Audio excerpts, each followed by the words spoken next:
The worst part wasn't finding my wife's wedding ring on Jake Brennan's nightstand. It was realizing I'd been helping him move furniture into that apartment 3 weeks earlier. I stood there, frozen in the doorway of his bedroom, holding a stack of tax documents I'd promised to drop off. Jake was my business partner, the guy I'd trusted with half my construction company for the past 6 years. The guy who'd been best man at my wedding. The guy whose hand I'd shaken 1,000 times, whose back I'd slapped, whose success I'd celebrated like it was my own. And there it was. That distinctive platinum band with the small emerald chips. The one I'd saved for 8 months to buy when we were 23 and broke. The one Nicole had worn for 7 years without ever taking it off. Or so I'd thought. My hands started shaking. The document scattered across Jake's hardwood floor. I picked up the ring, turned it over. Read the inscription inside. NNR Forever, 6.14, 2017. My phone buzzed. Nicole's text lit up the screen. "Working late again. Don't wait up. Love you." The timestamp showed 6:47 p.m. I looked at my watch. She'd sent that message exactly 4 minutes ago. I'd been married to Nicole for 7 years, together for 9. We had a 5-year-old daughter named Emma. We had a 4-bedroom house in a good school district in Charlotte, North Carolina. We had date nights every Thursday. We had a mortgage, a golden retriever, and a minivan with stick-figure family decals on the back window. We had a life. Or at least I'd thought we did. I pocketed the ring and pulled out my phone, opening the location-sharing app we'd both installed 2 years ago. Her idea, actually, after a friend's husband had been in a car accident and nobody knew where to find him. "Just for safety," she'd said, "so we always know the other person is okay." The blue dot showed Nicole's location, Pinewood Medical Plaza.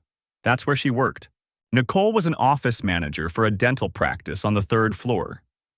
She'd been there for 6 years, ever since Emma was born. Reliable job, decent pay, good benefits. Except it was 6:51 p.m. on a Tuesday, and the dental office closed at 5:30. I zoomed in on the map. The location pin wasn't quite centered on the medical building. It was slightly off, maybe 50 yards to the east. I switched to satellite view and felt my stomach drop. The pin sat directly on top of the Marriott Residence Inn next door. I stood in Jake's apartment, the apartment I'd helped him find, the apartment I'd spent a Saturday moving boxes into, the apartment where I'd assembled his stupid IKEA bed frame while he'd ordered pizza and made jokes about finally having a bachelor pad again after his divorce. His divorce. From Melissa. Sweet Melissa, who'd cried on Nicole's shoulder for months, who'd confided in my wife about Jake's emotional distance and work obsession. Melissa, who'd moved back to Ohio with their 2 kids 8 months ago. How long had this been going on? I walked through Jake's apartment like I was seeing it for the first time. The living room had photos on the bookshelf, mostly his kids, a few of him at construction sites. But there, on the second shelf, partially hidden behind a picture frame, was a wine glass. Red lipstick stained the rim. Nicole's shade. I'd bought her that exact color last Christmas because she'd mentioned she was running low. In the kitchen, I opened the refrigerator. Almond milk. Nicole was the only person I knew who drank almond milk. Jake was lactose tolerant and proud of it. Used to make fun of people who bought fake milk. The trash can held a takeout bag from Osteria, that expensive Italian place downtown. I pulled out the receipt. 2 entrees. 1 tiramisu to share. Total, $127.43. Date? Last Thursday. Last Thursday. Our date night. The night Nicole had texted me at 6:15 p.m. saying she had to cover for a sick coworker and couldn't make our reservation at the Mexican place we'd planned on. The night I'd picked up Emma from daycare, fed her chicken nuggets, given her a bath, and put her to bed alone. The night I'd fallen asleep on the couch waiting for Nicole to come home, and she'd woken me at 11:30, kissing my forehead and apologizing, smelling like wine and wearing different clothes than she'd left in that morning. I'd asked her about the outfit change. She'd laughed and said she'd spilled coffee all over herself at lunch. I hadn't questioned it. Why would I? We were Ryan and Nicole Patterson. We were solid. We were the couple other couples envied. We'd never even had a serious fight. My phone buzzed again. Another text from Nicole. Might be really late. Dr. Webster needs help with end-of-month billing. Sorry, babe. Dr. Webster. Her boss. The 63-year-old dentist who'd hired her 6 years ago and treated her like a daughter. I typed back, no problem, take your time. Then I sat down on Jake's couch, the couch I'd helped carry up 2 flights of stairs, and I made a decision. I wasn't going to confront her. Not yet. Not until I knew everything. Because if Nicole could lie to my face while wearing that wedding ring, if Jake could shake my hand at work sites while sleeping with my wife, then I needed to know exactly what I was dealing with before I made my next move. I needed proof. Real proof. The kind that would hold up in court. I drive home with Nicole's ring in my pocket, the metal still warm from Jake's apartment. Emma's already asleep when I arrive. The babysitter, Mrs. Flores from next door, looks up from her crossword puzzle. She went down easy, Mrs. Flores says, gathering her things. Nicole texted that she'd be late again? Yeah, big project at the office. The lie tastes like copper. I pay Mrs. Flores and lock the door behind her. The house feels different now. Every surface Nicole's touched, every chair she's sat in, every photograph on the wall, all of it contaminated by what I know. Our golden retriever, Bailey, follows me to the kitchen. I pour myself a glass of water and stand at the sink, staring at my reflection in the window. Behind me, our life. Emma's drawings on the refrigerator, the calendar with dentist appointments and Emma's ballet recitals, the mortgage statement on the counter. My phone buzzes. Nicole. Just finished. Heading home soon. Love you. I don't respond. Instead, I open my laptop and create a new folder. Label it Patterson Construction, Accounts Receivable, 2024. Boring, invisible, the kind of thing Nicole would never open. Then I start documenting. I photograph the ring from every angle, making sure the inscription is clearly visible. I screenshot Nicole's location at the Marriott, time-stamped. I photograph the text claiming she's working late, also time-stamped. I pull up our cell phone account online. We're on a family plan. I'm the primary account holder. I can see everything. Call logs, text message timestamps, data usage. I start scrolling. The pattern emerges immediately. Calls to Jake's number, dozens of them, going back months. Most during work hours, but some late at night. Some lasting 40 minutes, an hour. I cross-reference with my own calendar. The night I took Emma to her grandmother's house in Raleigh, 3-hour visit early October, Nicole called Jake at 8:47 p.m. They talked for 93 minutes.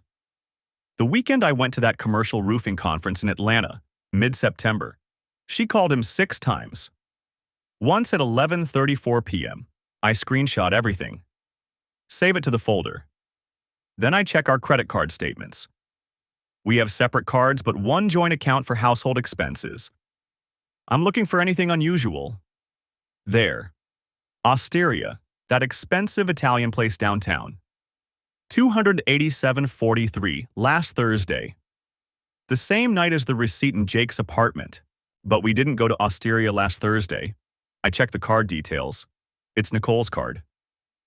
She told me she was working late, canceled our date night, said Dr. Webster needed help with end-of-month billing. I screenshot the charge. Keep scrolling. Another restaurant charge. Different place, different date. $156.78 at a steakhouse in South End. 3 weeks ago, a Tuesday. I was home with Emma that night. Nicole said she was at a continuing education seminar for dental office managers. More charges. Coffee shops I don't recognize. A wine bar in Plaza Midwood. A boutique hotel in Uptown. Just one night, $312, charged 6 weeks ago. That was the weekend Nicole said she was going to a dental conference in Raleigh. She'd shown me the registration confirmation and everything. I'd stayed home with Emma, ordered pizza, watched Frozen for the 100th time. I screenshot every suspicious charge. The front door opens. I close the laptop smoothly, my hand steady. Bailey trots to the door, tail wagging. Nicole walks in, still in her work clothes, gray slacks, blue blouse. She looks tired. She looks like my wife. "Hey," she says, setting down her purse. "Sorry I'm so late." "How was work?" "Exhausting. Dr. Webster had me reorganizing the entire filing system." She kicks off her heels, walks to the kitchen. "Is there any dinner left?"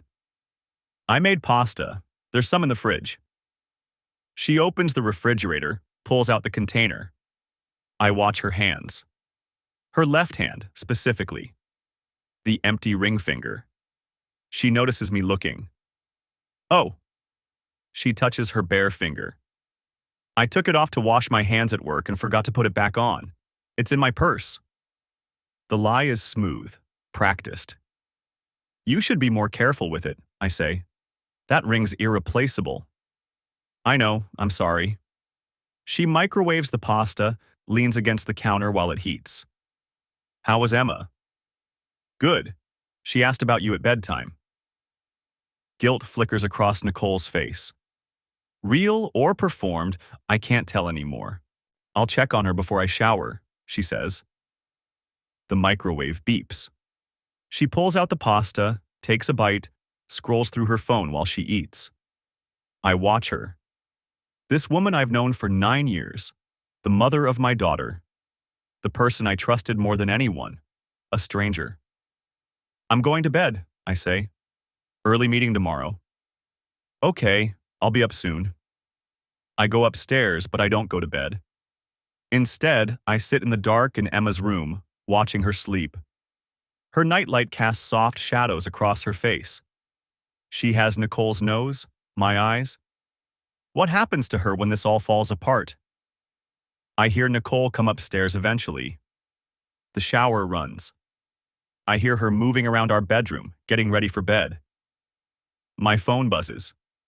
A text from Jake. "Jake, got those blueprints you dropped off? Thanks, man. You're a lifesaver." I stare at the message. The casual friendliness. The complete absence of guilt. I don't respond. Instead, I open a new browser window on my phone and search for divorce attorneys in Charlotte.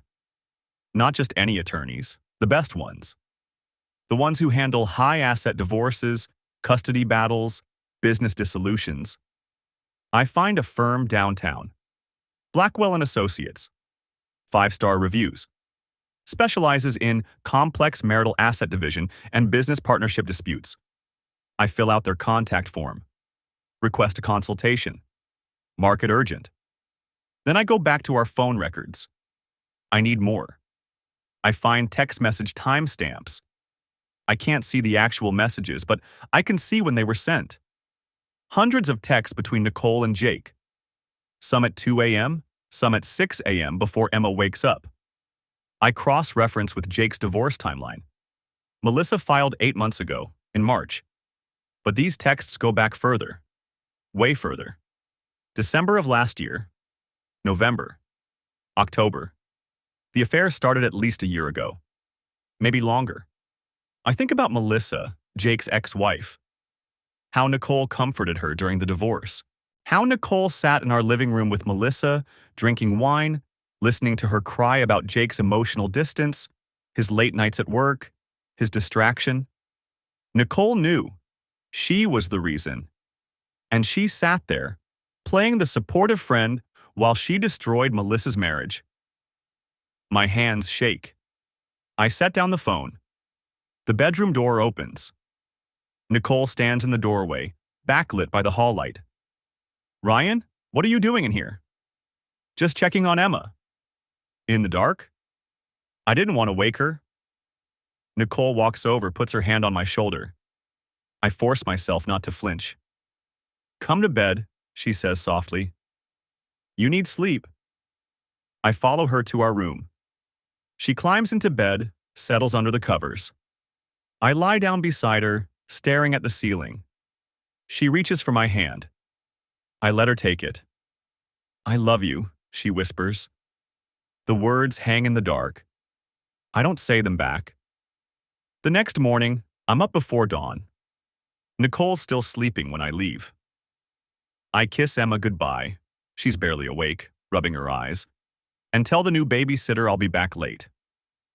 I drive to the construction site first.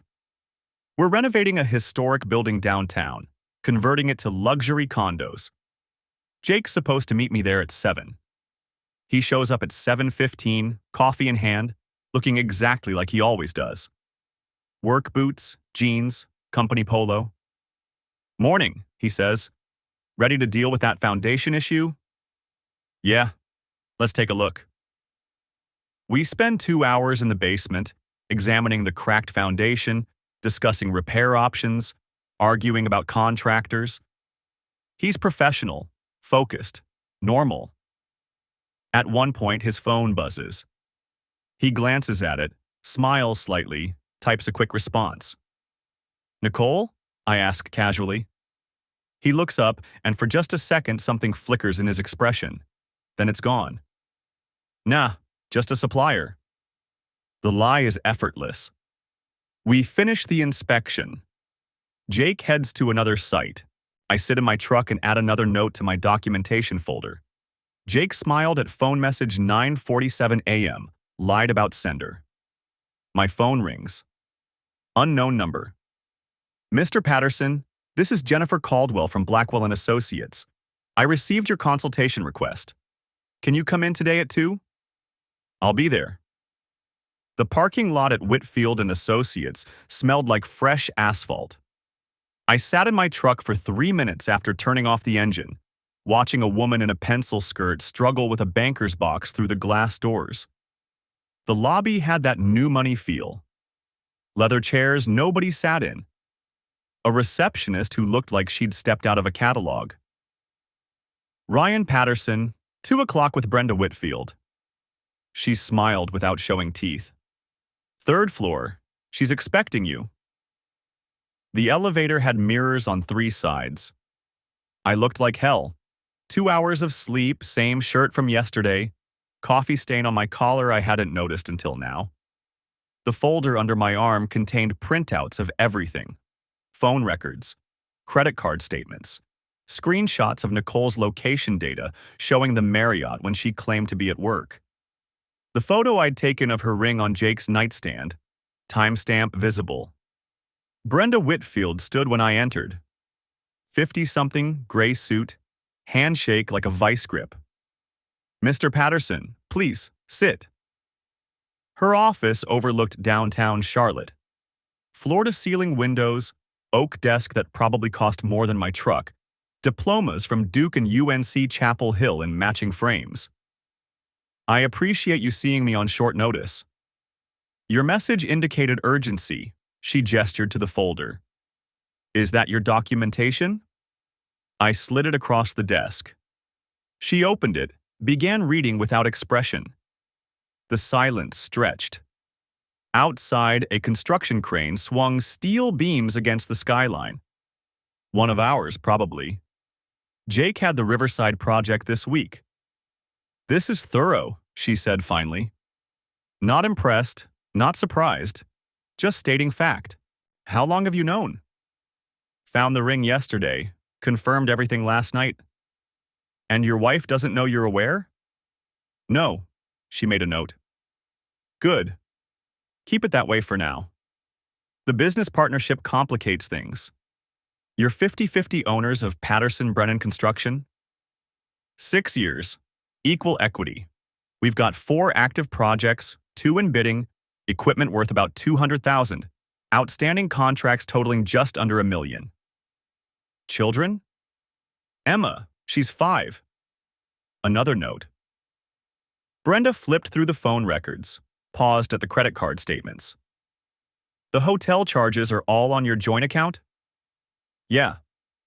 That's helpful. North Carolina allows fault-based divorce.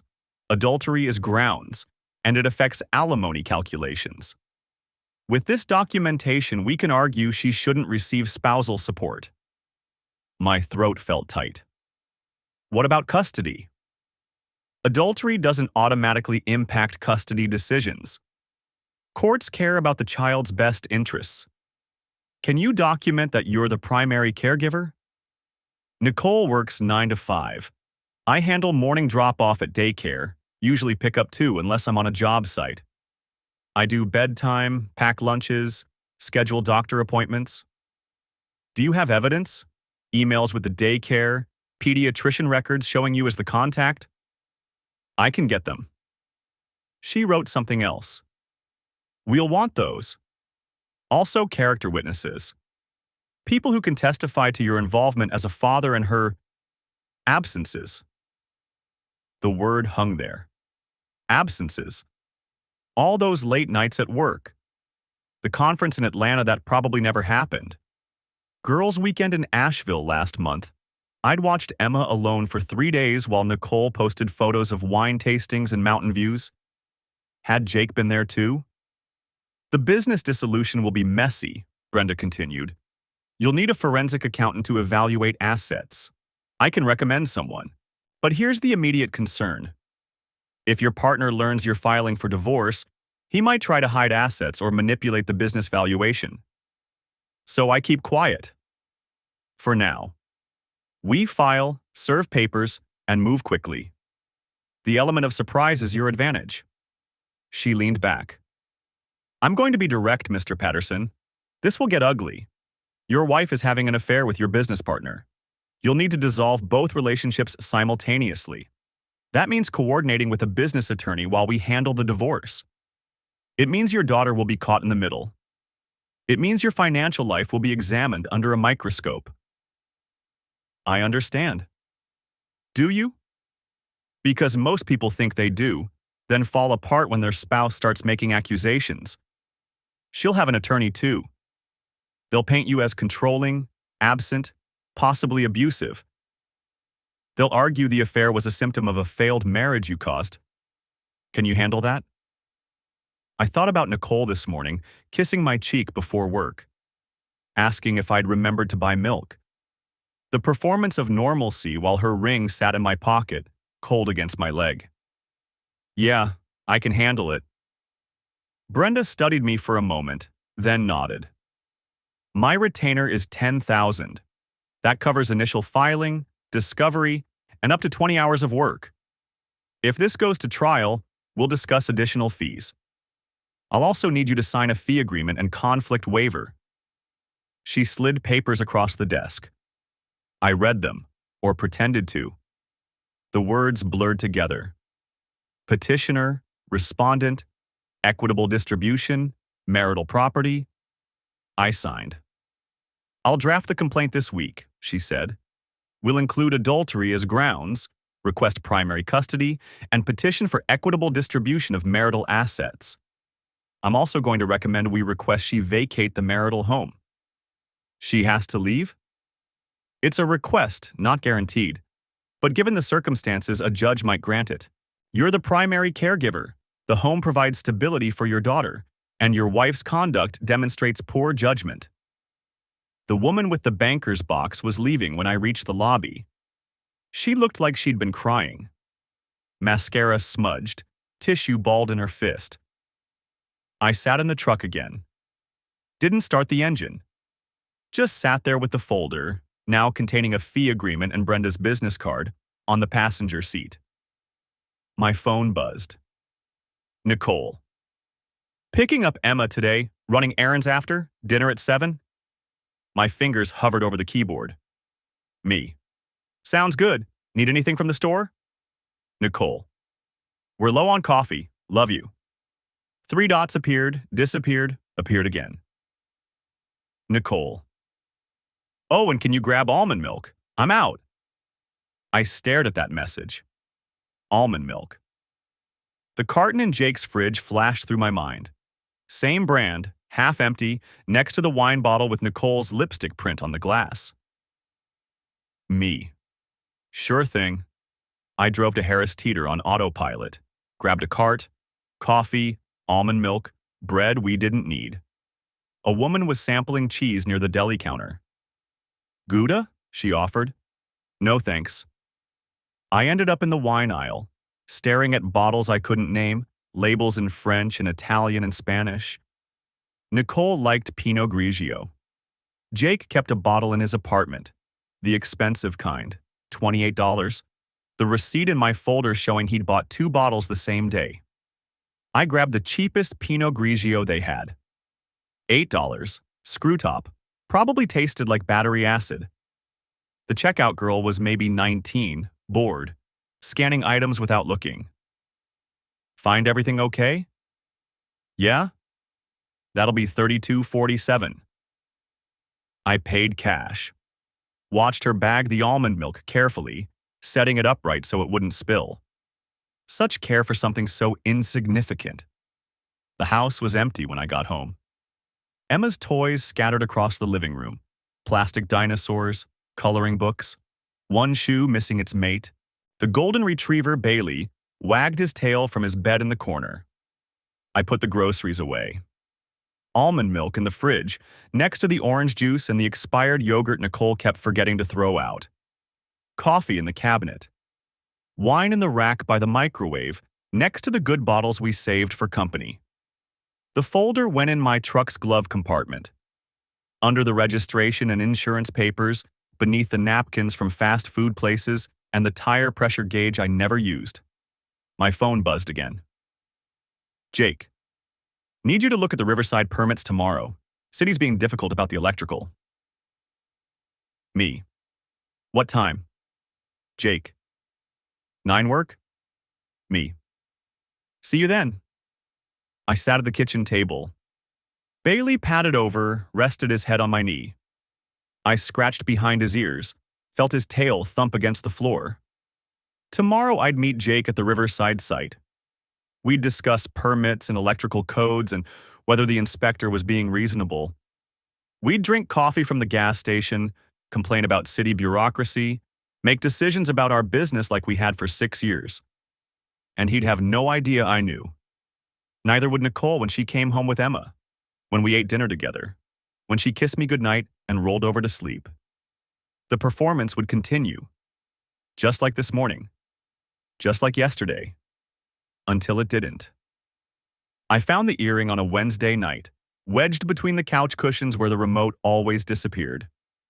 Nicole had gone to bed early, another headache, the 3rd this week. I'd been digging for the remote, wanting to finish the basketball game I'd started watching before she'd claimed the living room for one of her couch movie nights.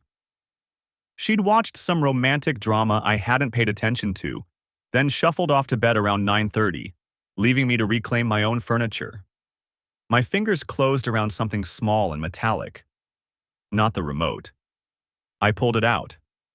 A single earring, silver, with a distinctive turquoise stone set in an intricate southwestern design. The kind of piece that stood out, that you'd remember. Not Nicole's. She wore simple studs, usually gold. I'd never seen this earring before. I sat there holding it, my mind working through the possibilities. Emma didn't have pierced ears. We hadn't hosted anyone in weeks. Nicole's mother hadn't visited since Christmas. I pulled out my phone, opening Instagram almost on autopilot. Nicole followed maybe 200 people. I scrolled through her recent feed, looking for something I couldn't quite name yet. Looking for the shape of a thing I didn't want to find. 3 weeks back, I found it. A post from Vanessa Clark, Nicole's best friend since college. Date night done right. The photo showed Vanessa and her husband Derek at some wine bar downtown, both of them dressed up, both smiling at the camera. Vanessa wore distinctive turquoise earrings. Southwestern design. Silver settings. I zoomed in on the photo until the image pixelated. The earrings were identical to the one in my hand. Not similar. Identical. I could see the same irregular pattern in the turquoise, the same ornate metalwork. My stomach went cold. Derek Clark, Vanessa's husband of 6 years. The guy who worked in pharmaceutical sales, who talked too loud at parties, who Nicole had always claimed to find exhausting. I sat there for maybe 10 minutes, just staring at the earring in my palm. Then I stood up and walked to the bedroom. Nicole was already asleep, or pretending to be. She lay on her side facing away from me, her breathing slow and even. The bedside lamp on my side was still on, casting enough light to see by. I opened her jewelry box on the dresser. Methodical. Quiet. She had maybe 30 pairs of earrings, organized in a velvet-lined tray. I knew every pair. The pearl studs from her mother. The diamond chips I'd given her for our 5th anniversary. The cheap hoops she wore to the gym. No turquoise. No southwestern silver. I closed the box and went back to the living room. Thursday night, Nicole had her weekly book club. She'd been going for 2 years, every Thursday at 7. Vanessa hosted, rotating with 2 other women whose names I could never keep straight. I'd never questioned it. Why would I? Now I pulled up Vanessa's Instagram again, scrolling back through months of posts, looking for Thursdays, looking for book club photos, wine glasses, stacks of novels, groups of women laughing together. Nothing. Vanessa posted constantly. Her kids, her workouts, her meals, her date nights with Derek. But never book club. Never Thursday gatherings. Never Nicole and the rotating cast of readers. I found a post from 3 months ago. Thursday night. Vanessa and Derek at a Hornets game, courtside seats. The timestamp showed 8:47 p.m. The same night Nicole had been at book club at Vanessa's house. I checked my text history with Nicole from that night. How's book club? I'd sent at 8:15. Good. Running late though, probably be home by 11. She'd replied at 8:22, while Vanessa was at a basketball game with her husband.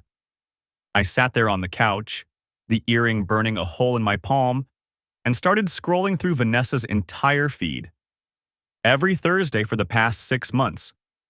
Vanessa posted on 17 of those Thursdays. Not once did she post about being home. Date nights with Derek, dinners out, a concert, a work event, movie theaters. Always somewhere else. Always with proof that book club wasn't happening at her house. I opened our phone records. The detailed billing I'd already been through looking for Jake's number. Now I searched for Derek's. It took me 20 minutes to find it. We'd exchanged numbers years ago at some barbecue, one of those we should grab beers sometime exchanges that never materialized. I'd saved him as Derek, Vanessa's husband. The number appeared in Nicole's call log 43 times over the past 4 months. Text messages, 117. Never during work hours. Always evenings. Always after Emma went to bed. I felt something crack open in my chest. Something beyond the Jake situation. Beyond the business partnership and the shared history and the wedding ring on his nightstand. This was different. This was Nicole's best friend's husband. The woman who'd been her maid of honor. The woman who came to Emma's birthday parties. The woman Nicole texted every day about nothing, about everything, about the mundane details of their lives. I thought about Vanessa. Blonde, petite, always perfectly put together. She worked part-time as a real estate agent, posted constantly about her kids' soccer games and her Peloton stats and her date nights with Derek. Derek, who was sleeping with my wife, while Jake was also sleeping with my wife. I sat there until almost 2 in the morning, the basketball game long forgotten, the earring still in my hand. Friday evening, Nicole came home from work cheerful, almost manic.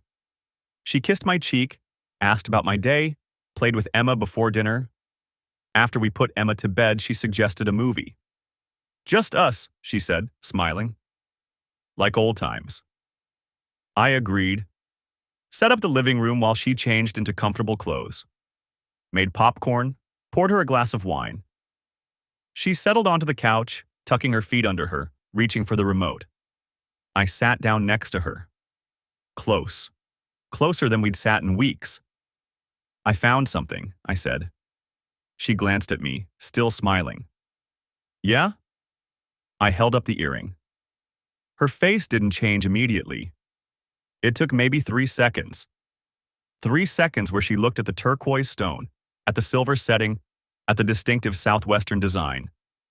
Then her smile froze, cracked, fell away. In the couch cushions, I said. My voice sounded calm, distant, like someone else was speaking. Digging for the remote. I don't, she started. I reached over and took her left earlobe between my fingers. She flinched, tried to pull away, but I held firm. Not hard enough to hurt, just firm enough to keep her still. I pushed the earring post through her piercing. She winced, her hand coming up to push mine away, but I was faster. I secured the backing, then released her. There, I said. Now you have one. She touched the earring, her fingers trembling. Ryan, I pulled out my phone, opened Instagram, navigated to Vanessa's post. The date night photo. The matching earrings. I held the screen in front of her face. Funny thing, I said. Vanessa posted this 3 weeks ago. Same earrings. Exact match. And I got to thinking about all those Thursday book clubs at her house. Nicole's face had gone white. I swiped to another photo. Vanessa and Derek at the Hornets game. This was a Thursday, same night you were supposedly at book club, at Vanessa's house. Swipe, another photo.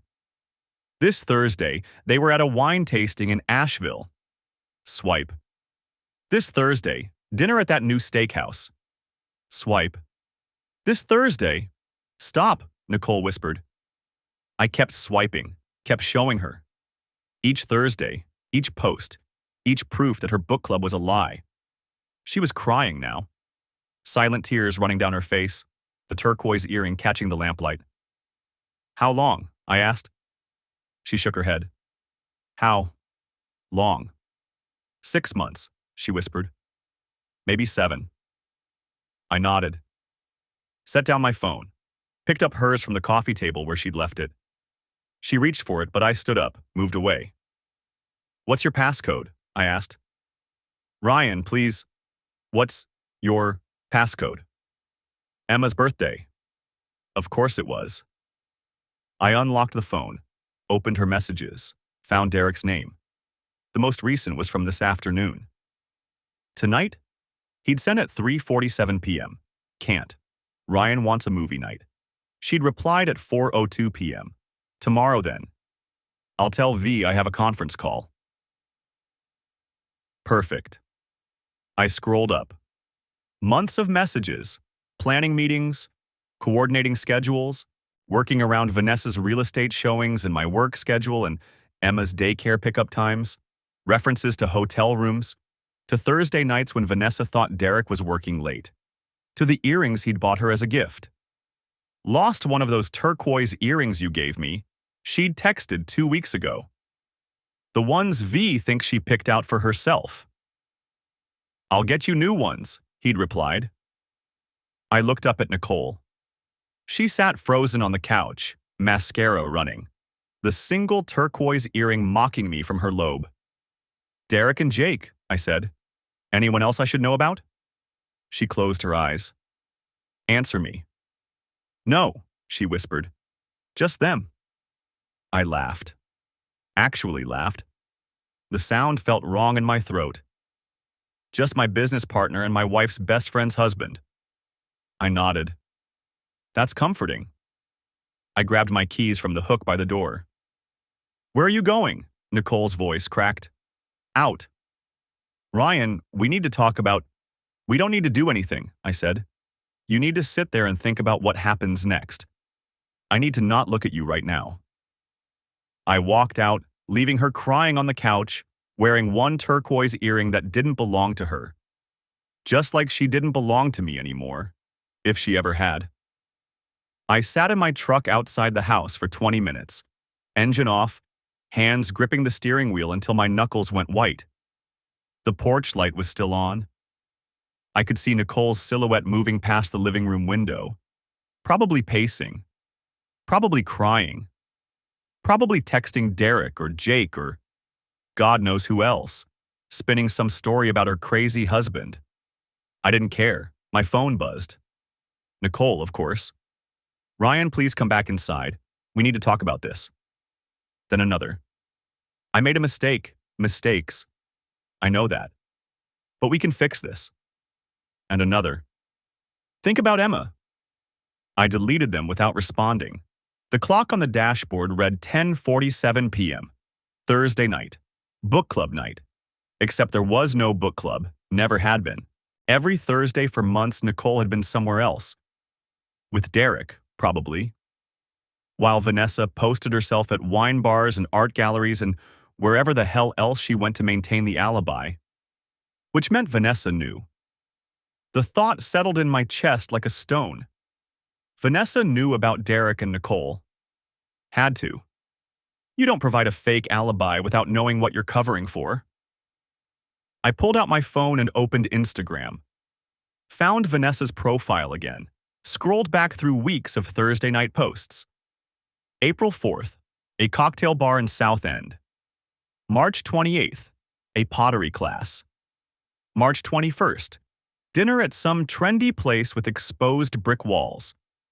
Every single Thursday, documented and time-stamped, creating the perfect cover story. Nicole's at my place for book club, Vanessa would say if anyone asked. And here's the proof she was home, right there on social media. Except she wasn't home. She was out.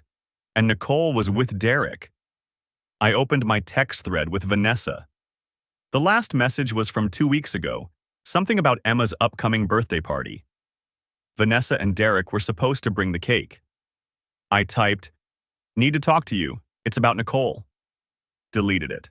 Tried again. "Do you know what your husband has been doing?" Deleted that too. Finally settled on, "We should talk. Soon. It's important." Sent it before I could overthink it. 3 dots appeared immediately. She was awake, probably expecting this. "Is everything okay? Is Nicole all right?" I stared at the message. Is Nicole all right? Not what's wrong or what happened. She went straight to Nicole. "Nicole's fine. Can you meet tomorrow? Without Derek." The 3 dots appeared and disappeared twice. Then, "I'm free at 11. Coffee at Amelie's?" "See you there." I put the phone down and started the engine. Couldn't go back inside. Not tonight. Maybe not ever. The Marriott Residence Inn was 15 minutes away. Same one Nicole had been at when I found her ring at Jake's place.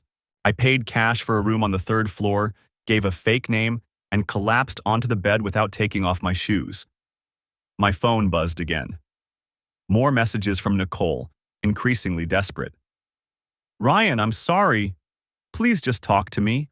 I'll tell you everything. I love you." That last one almost made me laugh. Love. She didn't know what the word meant. I turned the phone face down and closed my eyes. Amelie's French bakery was crowded at 11 on a Friday morning. I spotted Vanessa at a corner table, 2 coffee cups already in front of her. She waved when she saw me, smile bright and practiced. She looked tired up close. Makeup couldn't quite hide the shadows under her eyes. "I got you a cappuccino," she said as I sat down. "That's still your drink, right?" "Yeah, thanks." She wrapped both hands around her own cup. Latte from the looks of it. "So what's going on? Your text worried me." I pulled out my phone and set it on the table between us. Opened Instagram to her profile, to last night's post. She was at some gallery opening in Plaza Midwood, glass of champagne in hand, timestamp reading 8:43 p.m. "Nice event," I said. She glanced at the phone, then back at me. "It was okay, a friend's photography exhibit." "You go out every Thursday night." What? "Every Thursday, for months. Always somewhere different. always documented on social media. I scrolled back through her feed, letting her see the pattern. Very consistent. Her face went pale. Ryan, Where was Nicole last night? Silence. Because she told me she was at your house. Book club. Same thing she tells me every Thursday. I leaned forward. But you weren't home, Vanessa. You were at a gallery in Plaza Midwood. So where was Nicole? She set down her coffee cup. Her hands were shaking. I don't know what you're talking about. Yeah, you do. Ryan, I found the earring. I pulled the turquoise piece from my pocket and placed it on the table. In my couch. Matches the set Derek gave her. The ones you supposedly picked out. Vanessa stared at the earring like it was a live grenade. How long have you known? I asked. She didn't answer. How long? 6 months. Her voice came out barely above a whisper. Maybe 7. I'm not sure exactly. And you didn't think to tell me. It wasn't my place. Your husband is sleeping with my wife, and it wasn't your place? I kept my voice low, but couldn't keep the edge out of it. You helped them. You gave them an alibi. Every Thursday night, you posted yourself somewhere else so Nicole could use you as cover. I didn't want to. Tears started down her cheeks. You have to believe me, I didn't want any part of this. But you did it anyway. Derek said if I told you, he'd leave me. Take the kids. He said I'd lose everything. She wiped at her eyes with a napkin. And Nicole? Nicole's my best friend. Since college. I didn't know what to do. You could have told me the truth. I know. She was crying openly now, not bothering to hide it. I know, and I'm sorry. I'm so sorry, Ryan. I wanted to tell you 100 times, but I was scared.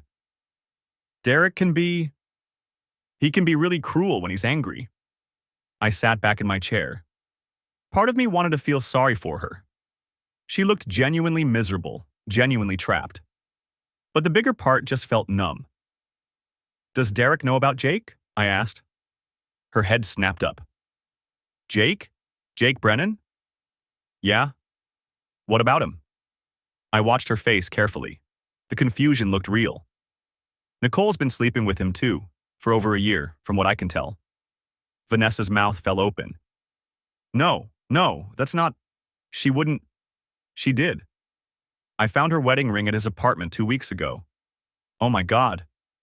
Vanessa put her head in her hands. Oh my God, I didn't know. Ryan, I swear I didn't know about Jake. Does Derek know? I don't think so. He never mentioned. She trailed off, looking sick. 2 of them. She was with both of them. At least 2. I picked up the earring and put it back in my pocket. Could be more. We sat in silence for a minute. Around us, the bakery buzzed with normal Friday morning activity. People ordering pastries, laughing, checking their phones, living regular lives where their spouses didn't betray them and their friends didn't help cover it up.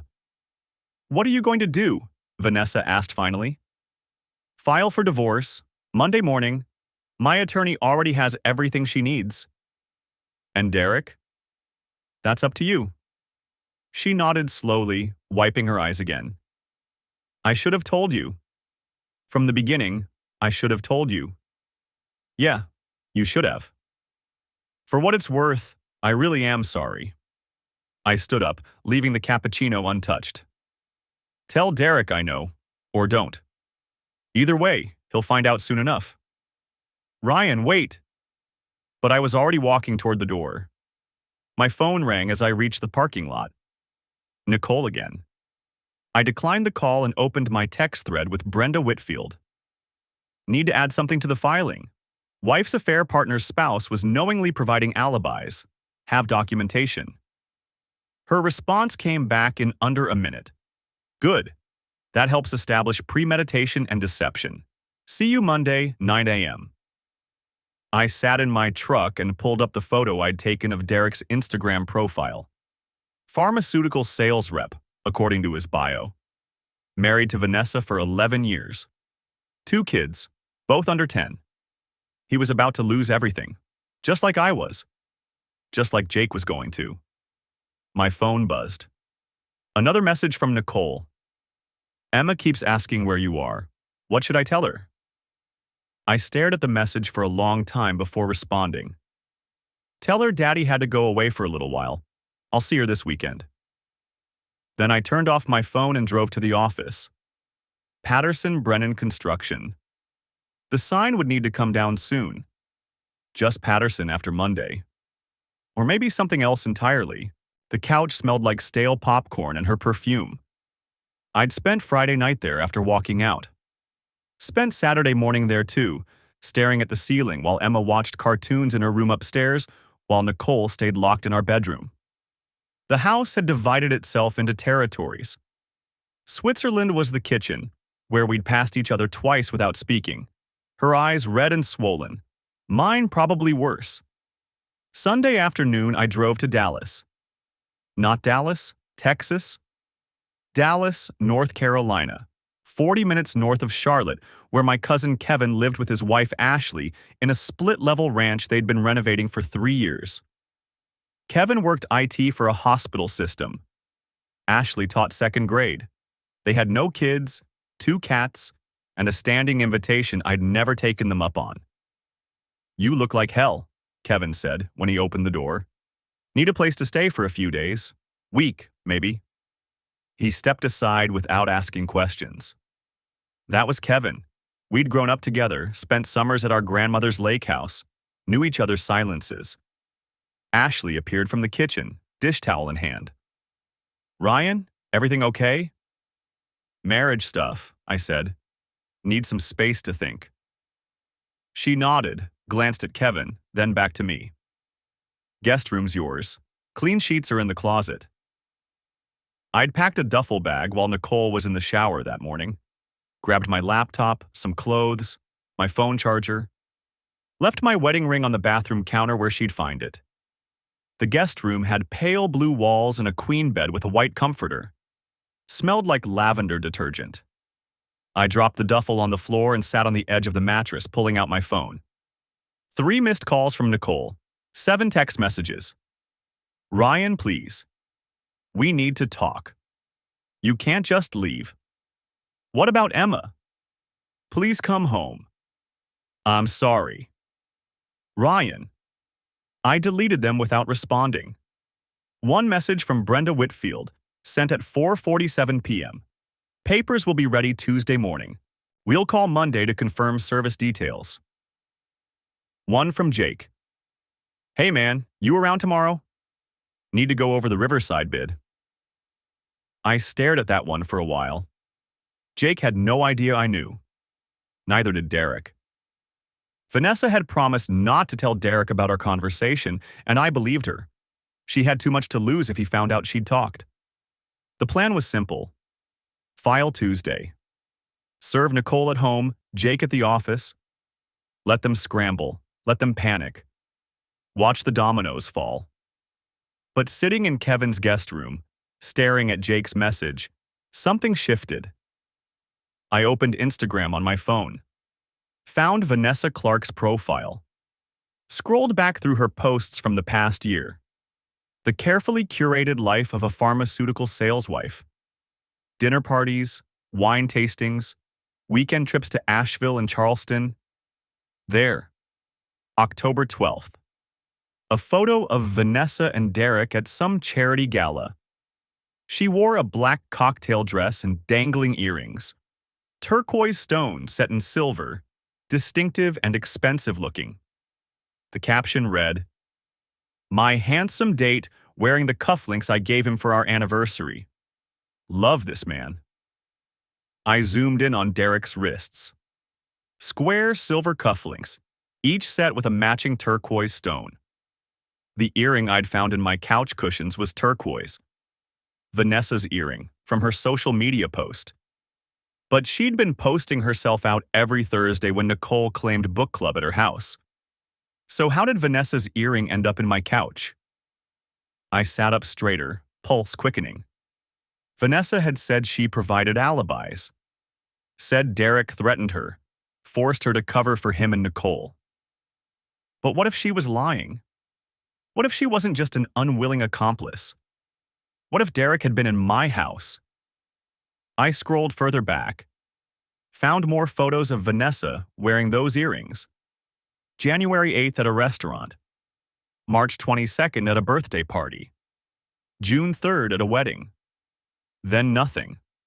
No more turquoise earrings after June.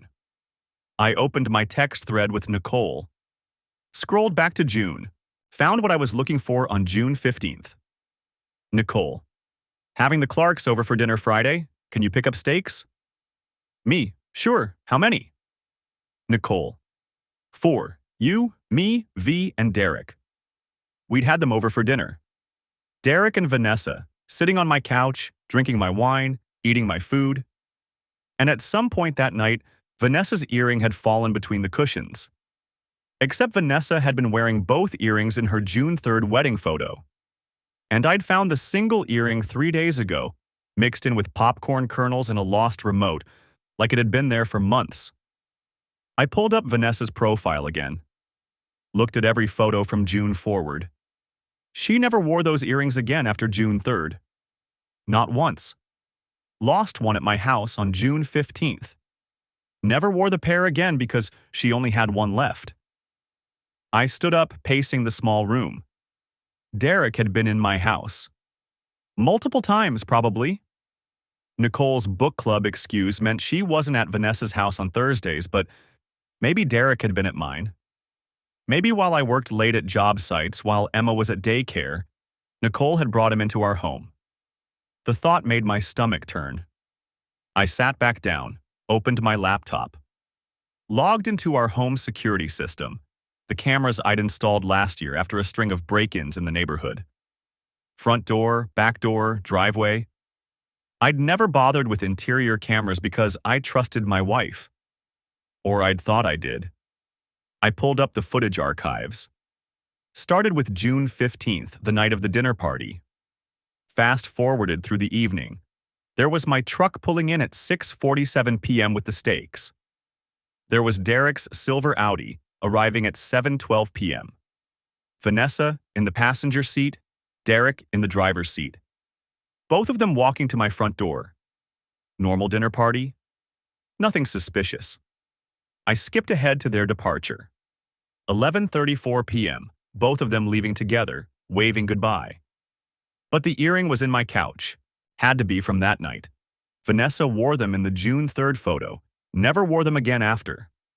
I backed up the footage. Watched the whole evening and fast forward. Saw them arrive. Saw them leave. Nothing in between except the four of us visible through the front windows, moving around the living room and kitchen. Then I switched to Thursday, June 21st. The first book club night after the dinner party. My truck left the driveway at 6:15 a.m. Nicole's SUV left at 8:30 a.m., taking Emma to daycare, then heading to work. The house sat empty all day. At 6:47 p.m., Nicole's SUV returned. Alone. At 7:23 p.m., a silver Audi pulled into my driveway. I watched Derek Clark get out of his car, walk to my front door, knock once. Nicole answered within seconds and he disappeared inside. His car stayed in my driveway until 10:41 p.m. I felt something cold settle in my chest. Clicked to the next Thursday. June 28th. Same pattern. Derek's Audi at 7:19 p.m. Left at 10:38 p.m. July 5th, July 12th, July 19th. Every Thursday for months. Derek Clark in my house while I worked late, while Emma slept upstairs, while Nicole lied about book club at Vanessa's. But Vanessa's earring had been in my couch since June 15th. The dinner party night. I went back to that footage. Watched it again, slower this time. Watched Vanessa and Derek arrive. Watched them sit on my couch through the window. Watched Vanessa laugh at something, toss her hair. Watched Derek's hand on her knee. Watched them leave together at 11:34 p.m. Except, I rewound. Watched again. At 11:34 p.m., two figures left my house, got into the silver Audi, drove away, But at 11:47 p.m., Nicole's SUV pulled out of the garage. Alone. Where had she gone at 11:47 p.m. on a Friday night? I checked my text messages from that date. Found one from Nicole at 11:52 p.m. Running to CVS for Tylenol. Emma's running a fever. Be back soon. Emma had been fine that night. I remembered. No fever, no illness. I pulled up our credit card statements. June 15th. No CVS charge. But there was a charge for $43.67 at the Marriott Residence Inn. 11:58 p.m. The same hotel where Nicole had been meeting Jake. I sat back, staring at the screen. She'd left our house at 11:47 p.m., 12 minutes after Derek and Vanessa drove away. Went to the Marriott. Charged something to our credit card at 11:58 p.m., meeting Jake. While Derek drove Vanessa home, Nicole had slipped out to meet Jake at the hotel. A late-night hookup after hosting a dinner party. After playing the perfect wife and hostess. The earring made sense now. Vanessa had lost it during the dinner party, sitting on my couch. It had fallen between the cushions, and she'd never found it. Never wore the pair again because she only had one left. And Nicole had been juggling both of them that same night. Dinner with Derek and Vanessa, then a hotel room with Jake. I turned off the laptop and sat in the silence of Kevin's guest room, watching the sun set through the window. The security footage had given me everything I needed. Not just proof of the affairs, but a timeline, a pattern. Nicole hadn't just made a mistake. She'd built an entire architecture of deception, brick by careful brick. My phone buzzed. Emma's face lit up the screen. Nicole calling from our daughter's iPad. "Daddy?" Her voice was small, uncertain. "Hey, sweetheart. When are you coming home? Mommy says you're working, but you're always working now." I closed my eyes. "I'll see you real soon, okay? Maybe we can go get ice cream this weekend." "Promise?" "Promise." After she hung up, I sat there holding the phone. Emma was 5 years old. She didn't understand why Daddy was sleeping on Cousin Kevin's couch, why Mommy cried in the bathroom, why the air in our house felt like broken glass. She would, eventually. Not the details. I'd make sure she never knew the details, but the shape of it. The absence where a family used to be. Tuesday morning, 9:47 a.m. Nicole was served divorce papers at our house by a process server who'd waited until she came back from dropping Emma at daycare. At 10:15 a.m., Jake was served at the Riverside construction site by a second process server, in front of 3 subcontractors and our project manager. I know because Brenda Whitfield called me at 10:22 a.m. to confirm both services were complete. "How do you want to handle the business dissolution?" she asked. "I want him out. Whatever it takes." "That'll be expensive. Buying out is 50%. I don't care what it costs." There was a pause. "All right, I'll coordinate with the business attorney. Expect this to get messy." It did. Jake lawyered up within 3 hours. Called me 17 times that first day. I didn't answer. He showed up at Kevin's house that night somehow, pounding on the door until Kevin threatened to call the police. "Just talk to me," Jake shouted through the door. "Ryan, please just let me explain." I sat in the guest room and listened to him beg.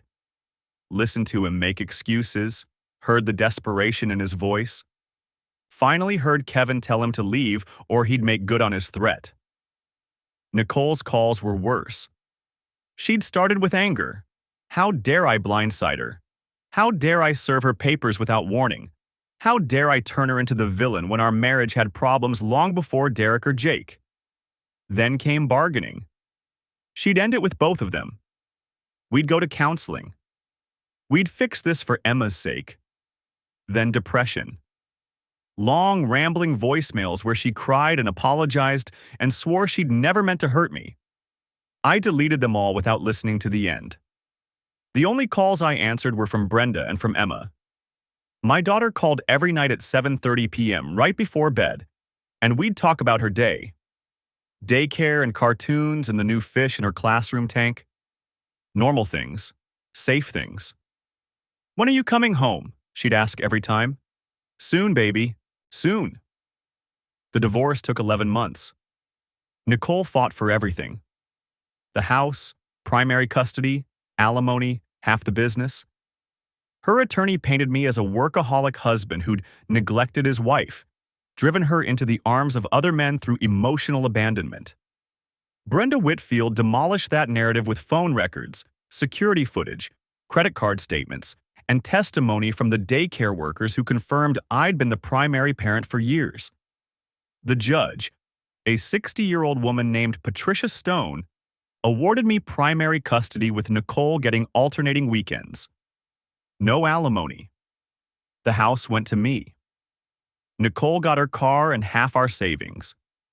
Jake fought the business dissolution until his own attorney convinced him he'd lose worse if we went to trial. I bought out his 50% for considerably less than it was worth, financed through a loan that would take me 5 years to pay off. Patterson Construction. Just my name on the sign now. Derek and Vanessa divorced 3 months after Nicole and I did. Vanessa got primary custody of their kids and the house. Derek got supervised visitation and a child support payment that ate most of his pharmaceutical sales income. Nicole and Derek moved in together last spring. They rent a townhouse in South End, the trendy part of Charlotte where everything's overpriced and nobody stays long. Emma comes home from her weekend visits and tells me about Derek's place, about the restaurants they go to, about how Mommy seems happy now. I tell her I'm glad Mommy's happy. Jake left Charlotte entirely, moved to Raleigh, started working for a commercial construction firm, changed his number. I heard through the industry grapevine that he's engaged to someone new. Vanessa remarried last fall, a divorced father of 3 she met at her kids' school. They bought a house in Ballantyne. She sent me a wedding invitation. I didn't go, but I sent a gift card. Emma's 6 now, almost 7, first grade. She's reading chapter books and learning piano and asking questions about why some kids have 2 houses and some have 1. It's because sometimes grown-ups can't live together anymore, I tell her. But that doesn't mean they stop loving you. Did you and Mommy stop loving each other? I think about that question for a long time before answering. We changed, I say finally. People change sometimes. But you'll always have both of us. She seems satisfied with that answer. Kids are resilient in ways adults forget to be. I still drive past the Marriott Residence Inn sometimes on my way to job sites. Still see Jake's old apartment building when I'm working in that neighborhood. Still shop at the same Harris Teeter where I bought almond milk that night, the night everything cracked open. The memories don't sting the way they used to. They're just there, like scars. Permanent, but not painful. Kevin and Ashley helped me buy a smaller house in Cornelius, closer to Emma's school. 3 bedrooms, a yard big enough for Bailey, a garage where I keep my tools. It's not the 4-bedroom dream house with the stick figure family decals. It's quieter, simpler, better. Patterson Construction is doing well. Better than well, actually. Without Jake's expensive tastes and risky bids, we're profitable in ways we never were before. I've hired 2 new project managers, both solid, both trustworthy. I'm dating someone now. Her name's Lauren. She's a 3rd-grade teacher, divorced, no kids of her own but wants them someday. We met at a school fundraiser where Emma's class was selling cookies. Lauren bought 6 boxes and made Emma laugh with a terrible knock-knock joke. We've been together 4 months. She knows about Nicole, about the divorce, about the affairs. I told her everything on our 3rd date because I couldn't build something new on half-truths. That must have been awful, she'd said. It was. Are you over it? I'd thought about that. I don't know if you get over something like that. But I'm past it. There's a difference. She'd nodded like she understood. Last week, I took Emma to get ice cream, keeping that promise I'd made on the phone from Kevin's guest room almost a year ago. We sat outside the shop, watching people walk by, her chocolate cone dripping onto her hand. "Daddy," she said, "are you happy?" The question surprised me. Yeah, sweetheart. I am. Are you? Mostly. She licked her cone thoughtfully. I wish you and Mommy still lived together. But I like having two houses. And I like Lauren. She's nice. She is nice. Do you think you'll marry her? Maybe someday, if we both want that. Okay. She went back to her ice cream, the subject apparently closed. I watched her, this little person who'd been caught in the middle of adult failures, adult betrayals, adult consequences. She was okay. Not perfect, not unmarked by what had happened, but okay. Maybe that was enough. People ask me sometimes if I regret how I handled it. If I should have confronted Nicole sooner, fought less hard, forgiven more. I don't know. What I know is this. Trust isn't something you can rebuild from rubble. It's a foundation, and once it's destroyed, you're better off starting over than trying to build on broken ground. Nicole made her choices. So did Jake. So did Derek. I made mine too. I chose documentation over confrontation, evidence over emotion. I chose to protect my daughter and my business and what was left of my dignity. Some people might call that cold. Calculated. I call it survival.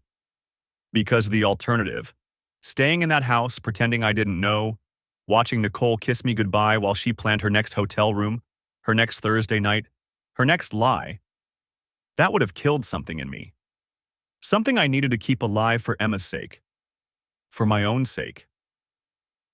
The ring. Nicole's wedding ring, the one I'd found on Jake's nightstand, is in a safety deposit box at the bank, along with the turquoise earring, the security footage backups, all the documentation I'd gathered. I don't look at them. Don't need to anymore. But I keep them because Emma will ask questions someday. Real questions. Adult questions about why her parents' marriage ended, about who did what and when and why. And when that day comes, I'll have answers. Not to hurt her mother, not to poison her against anyone, but to give her the truth. Because lies, even comfortable ones, even well-intentioned ones, have a way of rotting foundations from the inside out. I learned that the hard way. The sun's setting now over Lake Norman. I'm sitting on my back deck, Bailey asleep at my feet, watching the light turn the water gold. Lauren's inside making dinner. She insisted on cooking tonight, said I needed to relax. Emma's at Nicole's this weekend. The house feels too quiet without her, but I've learned to live with the silence. To find peace in it instead of ghosts. My phone buzzes. A text from Emma. A photo of her and Derek at some mini golf place, both of them grinning, giving thumbs up. Having fun, she's written. Love you, Daddy. I text back. Love you too, sweetheart. See you Sunday. And I mean it. All of it. Because here's what I've learned. Betrayal doesn't have to destroy you. It can, if you let it. If you let the anger and hurt and sense of injustice consume everything else. But it doesn't have to. You can choose differently. You can choose to document the truth, protect what matters, and walk away from what's broken. You can choose to build something new instead of mourning what's lost. You can choose to survive. And eventually, if you're lucky, you can choose to live again. The screen door opens. Lauren steps out with 2 glasses of wine, hands me one. Dinner's in 20 minutes, she says, settling into the chair beside me. Emma doing okay? Yeah, she's good. We sit in comfortable silence, watching the sunset paint the lake in shades of amber and rose. Bailey shifts in his sleep, chasing dream rabbits. Somewhere across the water, someone's playing music, something soft and distant. It's not the life I planned, not the family I thought I'd have, the future I'd imagined when I saved 8 months for a platinum ring with emerald chips. But it's mine, built on solid ground this time. No lies, no hidden affairs, no rings left on nightstands like breadcrumbs to betrayal. Just truth. and that's a foundation worth building on. The rest will come. Or it won't. Either way, I'll be all right. We'll be all right.